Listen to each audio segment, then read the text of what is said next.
Why? I can't breathe. Please, the knee in my dick. I can't breathe shit. Could have fucking put him in a car by now, bro. He's not resisting arrest or nothing. I can't breathe. 3 words that echoed across the world. On May 25, 2020, in Minneapolis, a man's final moments were caught on camera. His name was George Floyd, and in just 9 minutes and 29 seconds, history changed.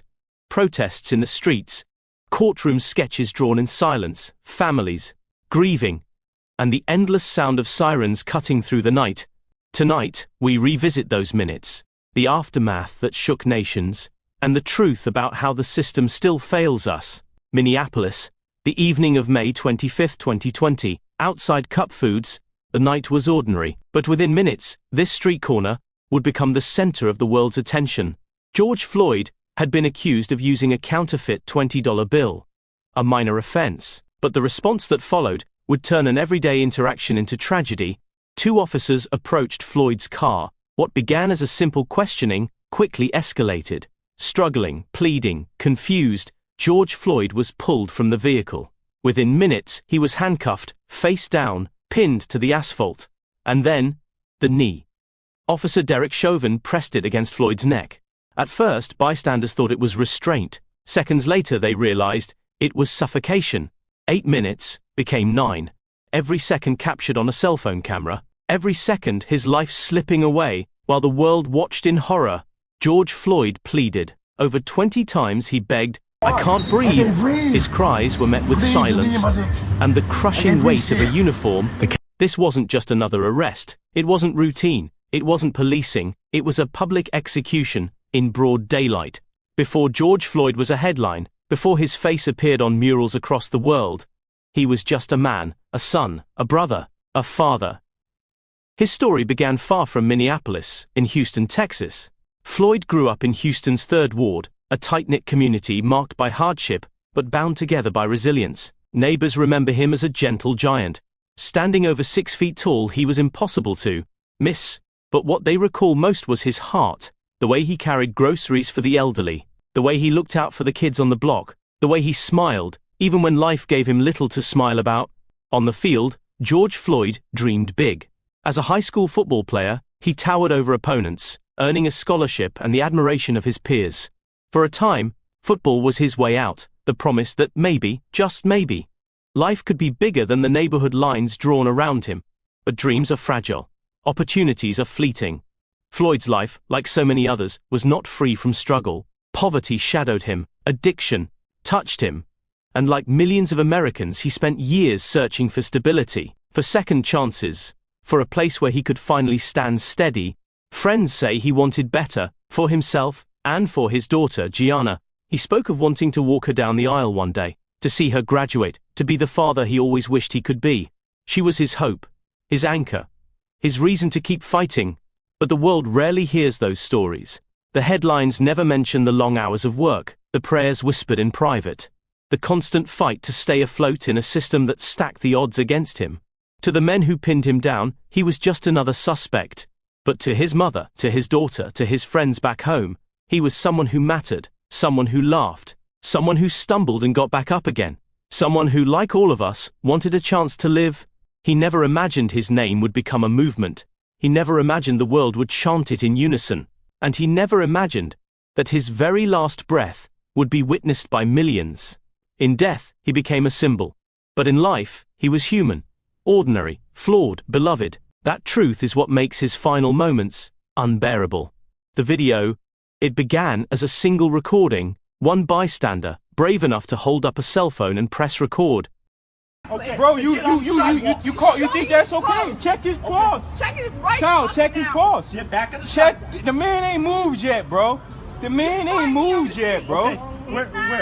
Minneapolis. Okay. Bro, you're a bum, bro. You're a bum, bro. You're Check his definitely a pulse right bum, now. bro. Tell me what it is. Tell me what his pulse is right now. Check Swear the to God. pulse. Bro, They uploaded the video. They begged the world not to look away, and then it spread further, past city lines, past state borders, across every corner of America. People who had never stepped foot in Minneapolis now felt as if they were standing on that street corner themselves, forced to watch as George Floyd's life slipped away in real time. The anger was raw, The disbelief was sharp. For many, it wasn't the first time they had seen a black man die at the hands of police. But for the first time, the world could not look away. 9 minutes and 29 seconds left no room for excuses, no room for denial. Only a truth that was unbearable. Interviews from bystanders captured shock and heartbreak. Some spoke of helplessness. Black awareness. I want to be able to have that in this country. But it first starts with us being unified. Look at us, we're in 2020 and this is what we're doing. We're having to walk and to march. Black Lives Matter! Black Lives Matter! Well, racism kills lives every day. Every day. Before the pandemic, black people were still dying. So I will stand here to fight for the people that were dying today, that were dying yesterday, 400 years ago. Politicians, celebrities, students, parents, strangers. They all shared one collective reaction: rage. Rage that it happened again. Rage that it kept happening. Rage that it was still happening. After decades of promises and reforms, this was not just Minneapolis, this was America's wound, split open for the world to see. The video had done its damage, and Minneapolis exploded. Within 24 hours, thousands filled the streets. Protesters marched to the very intersection where George Floyd took his last breath. They carried signs. They chanted his name. They shouted the words, "I can't breathe," into the night air. The anger was impossible to contain. By the second night, it wasn't just Minneapolis, it was Atlanta, Los Angeles, Chicago, New York. From the smallest towns to the largest cities, the nation erupted in unison. Tear gas hung thick in the air, police lines stretched across avenues, rubber bullets cut through chanting voices. Every night, the streets became battlefields, and for the first time since the civil rights era, America burned in unison. Buildings were set ablaze, squad cars torched, the skyline of Minneapolis glowed orange against the smoke. For many, it looked like chaos, but for those in the streets, it was pain turned into fire, decades of injustice spilling over in one collective roar. Among the crowds were families, teachers, nurses, students, ordinary people who had never marched before. They carried signs painted in haste, with words that spoke for millions: "Stop killing us," "Justice for George," "Defund the police." Their chants weren't just demands for one man's life, they were demands for change. Night after night, the clashes continued. Protesters faced batons and shields, police fired tear gas and flashbangs. Cities imposed curfews, but still, the crowds came. Still, the voices rose.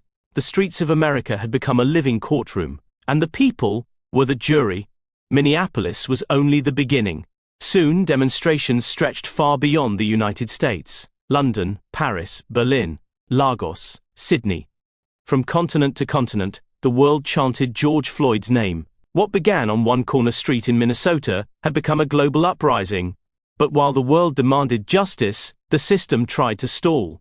Derek Chauvin was fired, but not arrested. The other officers walked free. Days passed. Anger grew hotter. And with every day of silence from the system, the fires in the streets grew taller. The people had spoken. The world had risen.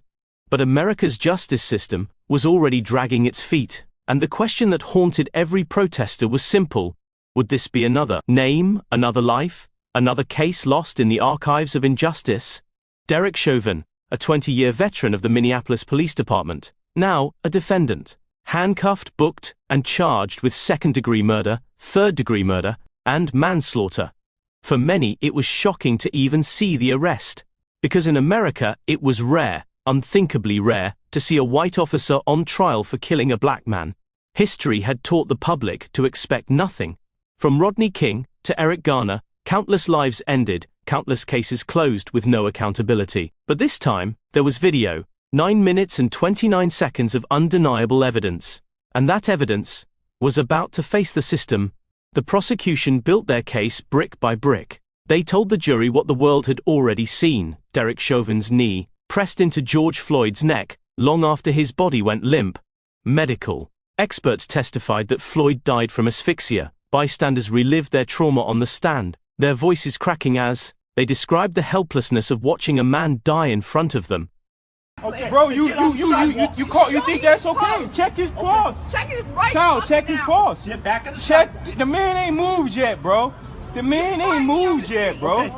They claimed he was resisting arrest. Could have fucking put him in the car by now, bro. He's not resisting arrest or nothing. murdered by a uniform. Their words clashed violently with the images the jury, and the world, could not forget. And then, the waiting began. After weeks of testimony, after days of evidence, the case was handed to the jury. 12 ordinary people now carried the weight of history. Would they convict an officer of murder? Or would the cycle repeat itself? Another case closed, another life dismissed, another protest drowned in silence. The city held its breath, businesses boarded up, streets filled with protesters holding signs, waiting for an answer. America had seen this moment before, and America knew too often how it ended. April 20th, 2021. The courtroom was silent. Millions watched live as the jury returned. One by one, the charges were read. Second-degree murder, guilty. Third-degree murder, guilty. Manslaughter, guilty. 3 words America never expected to hear. 3 words that rippled through the streets outside the courthouse. Some wept, some cheered, some simply stood in silence, unable to believe what they had just witnessed. For the first time in modern history, the system had declared an officer guilty for taking a black man's life. But even as the verdict was read, one question remained: was this justice or just accountability? Because for George Floyd, the verdict came too late, and for countless others, justice never came at all. The verdict was read: guilty on all counts.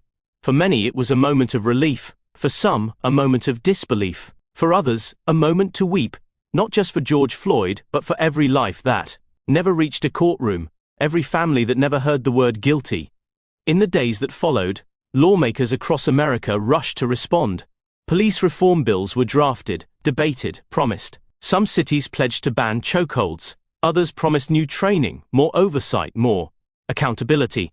On Capitol Hill, leaders debated the George Floyd Justice in Policing Act, sweeping legislation aimed at changing how officers operate, how they are held accountable, how power is policed in America itself. But promises on paper did not always become reality. The bills stalled, the debates dragged, politics took over, as they so often do. And while the nation argued in chambers of power, families in the streets asked the same question: how many more would die before real change came?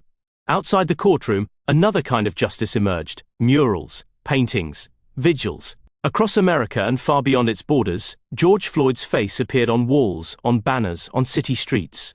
In London, protesters filled Parliament Square, painting his name across the pavement.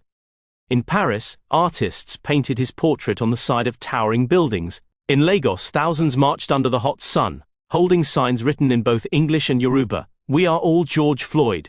His name had become a global symbol. His last words had become a rallying cry. From Minneapolis to Madrid, from New York to Nairobi, millions united under a single message: enough was enough. But beyond the rallies, beyond the headlines, there were faces we could not forget. His family. His daughter, Gianna, only 6 years old, telling reporters, "Daddy changed the world." His brothers, his cousins, his loved ones, standing before microphones, voices breaking as they begged for justice. Not just for George, but for everyone. For them, the verdict did not bring George back.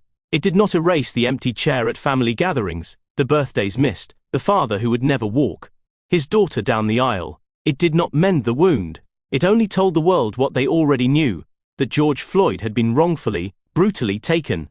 And yet, for every George Floyd, how many names are never heard? How many lives are lost in silence, never filmed, never mourned by millions, never chanted in the streets? The world had spoken his name. But the question that hung heavy was this: who will speak for the ones we never see? George Floyd's name became a rallying cry, but he was not the first, and tragically, he was not the last. Before Floyd, there was Eric Garner, a father of 6 in New York, whose final words, "I can't breathe," echoed in eerie parallel. In Louisville, Kentucky, Breonna Taylor was shot in her own home during a botched police raid. She was only 26. In Ferguson, Missouri, Michael Brown's death sparked unrest years earlier. The list goes on, stretching back decades, each name a chapter in a story too familiar. These were not isolated incidents. They were not anomalies. They were patterns. Patterns rooted in history, reinforced by a system slow to change, quick to defend itself, and devastatingly resistant to accountability. Since the death of George Floyd, the numbers tell a chilling story. In the year that followed, police in the United States killed more than 1,000 people. On average, Nearly 3 lives lost every single day. And of those lives, Black Americans were disproportionately represented, killed at nearly 3 times the rate of white Americans. Reforms were promised, training was increased, body cameras were expanded. Yet, the deaths continued. Walter Wallace Jr. in Philadelphia, Daunte Wright in Minnesota, Adam Toledo, only 13 years old, in Chicago. Their names, too, became hashtags. Their families, too, joined the long line of grief. Every case sparked outrage. Every funeral brought speeches. Every mural brought color to gray walls. But beneath it all, one question grew louder, heavier, inescapable. If this was justice, why are the killings still happening? George Floyd's guilty verdict was called justice, but justice would mean it ended. Justice would mean no more names added to the list. Instead, the list keeps growing. George Floyd begged for air, 9 minutes and 29 seconds of pleading, of struggling, of calling for his mother. And even as the world screamed with him, America is still holding its breath. Injustice does not vanish with one verdict. Change does not arrive with one headline. The fight for accountability continues, in every courtroom, every protest, every neighborhood still asking the same question: how many more? If you or someone you know has faced injustice, speak up, because silence kills. For more stories where the truth fights back, subscribe now, because the next case we uncover might be the one that changes everything.